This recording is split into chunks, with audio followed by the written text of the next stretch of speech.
Sedikitnya 75 orang warga Mandailing Natal, Sumatera Utara dilarikan ke berbagai rumah sakit akibat keracunan gas tambang panas bumi.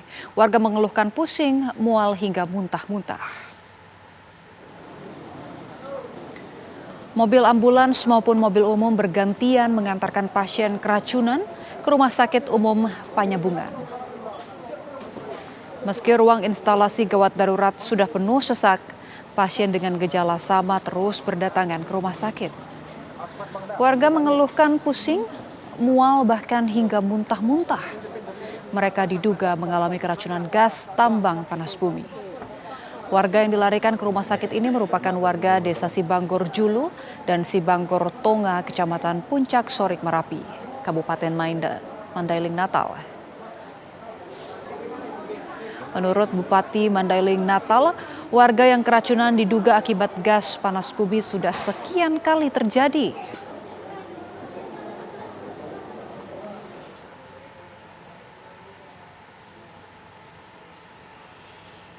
Sampai saat ini korban berjumlah 75 orang, 5 diantaranya anak-anak. Patut kita sayangkan bahwa ini kejadian berulang kali.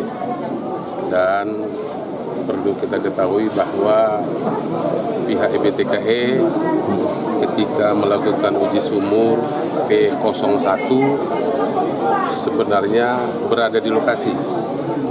Jadi namun kita sayangkan bahwa terjadi apakah ini kesalahan teknis atau bagaimana, tentu ini kita serahkan kepada pihak yang berwenang. Dan pemirsa, untuk memperbarui kondisi para pekerja yang terimbas keracunan gas tambang di Mandailing Natal, Sumatera Utara, kami sudah terhubung dengan rekan kami. Maksud kami dengan Kapolres Mandailing Natal AKBP Ari Sofandi.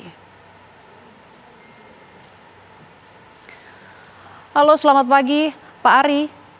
Pak, kami ingin tahu pertama kondisi dari para warga yang terdampak saat ini, apakah sudah tertangani, kondisinya seperti apa Pak?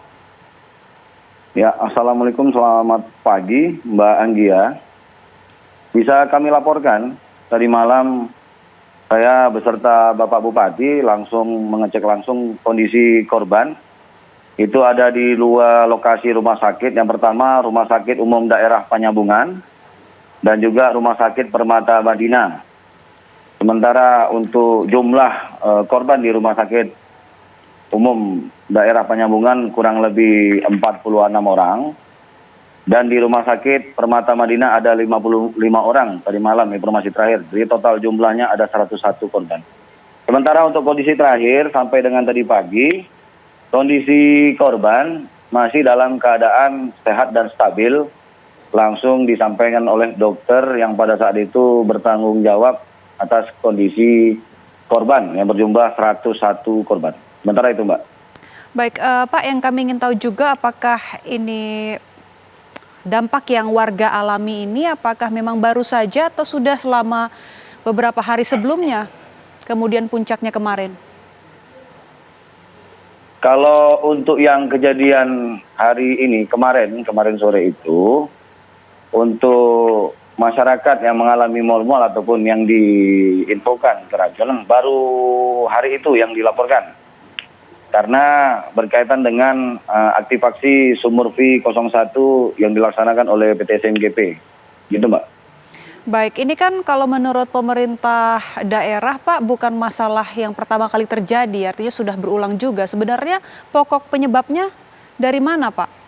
Apakah memang ada perizinan yang belum utuh? Bisa kami jelaskan terkait izin seluruhan untuk PT SMGP lengkap. Namun demikian, kejadian ini tetap dilaksanakan penyelidikan terkait informasi pastinya apa yang terjadi. Jadi dari pihak SMGP sendiri sudah melakukan penyelidikan secara merdu. Namun demikian hari ini kami dari Polda Sumatera Utara, Bapak Kapolda Sumatera Utara juga mengirimkan 7 personil KBR dari tim Gegana, yaitu kimia dan bahan beracun, untuk memastikan kondisi di titik lokasi yang dianggap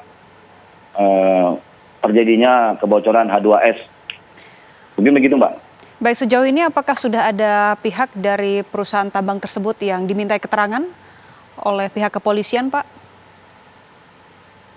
Kalau untuk sementara, ya hanya informasi awal, Mbak. Kami menanyakan tentang teknis pelaksanaan pembukaan aktivasi sumur V tersebut.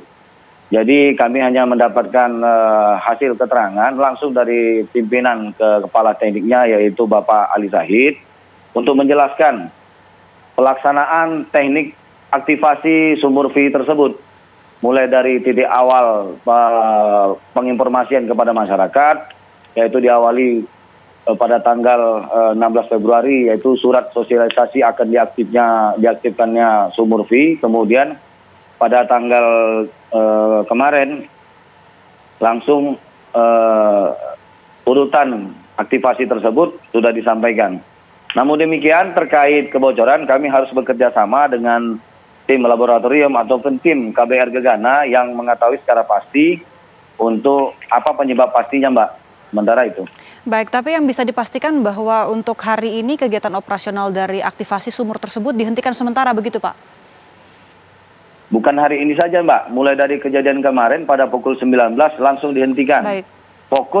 Fokus sementara untuk bagaimana melayani masyarakat yang terdampak mulai dari jam 19 tadi malam langsung dikirimkan menuju Rumah Sakit Permata Madinah dan Rumah Sakit Umum Daerah Penyambungan. Sementara itu, Mbak. Baik, Pak Ari, ini kan informasinya juga bukan kasus yang pertama ya, Pak. Apakah ini yang sebelumnya juga berasal dari perusahaan tambang yang sama, Pak? Kalau informasi yang saya terima, saya masuk di sini baru 23 hari, Mbak. Saya buka data, memang ini udah yang beberapa kali dari perusahaan yang sama, Mbak. Namun lokasi ini karena ini adalah SMGP ini terus melaksanakan pengembangan, informasi pastinya lokasi-lokasi yang dinyatakan diinfokan kemungkinan kebocoran nanti akan bekerja sama dengan tim kita untuk memastikan hal tersebut. Begitu, Mbak. Baik, untuk tindak lanjut dari kasus serupa yang sebelumnya sudah terjadi, Pak, dan juga tentunya berdampak buruk bagi kesehatan warga, itu tindak lanjut terhadap perusahaan seperti apa, Pak? Apakah mungkin ada sanksi juga? Terkait tindak lanjut apabila terjadi temukan yang pelanggar sudah pasti ya, Mbak. Apakah itu terkait tindakan hukumnya ataupun lebih kepada memperhatikan SOP ataupun mitigasi kepada masyarakat. Agar masyarakat yang berada dekat dengan lokasi mungkin dilengkapi dengan sistem alat pernapasan ataupun tindakan kontingensi pada saat terjadi informasi adanya kebocoran. Mungkin itu, Mbak. Baik, terima kasih Kapolres Mandailing Natal AKBP Ari Sofandi atas informasi dan waktunya. Kita berharap kejadian serupa tidak terulang lagi dan warga kondisi kesehatannya bisa segera tertangani dengan baik.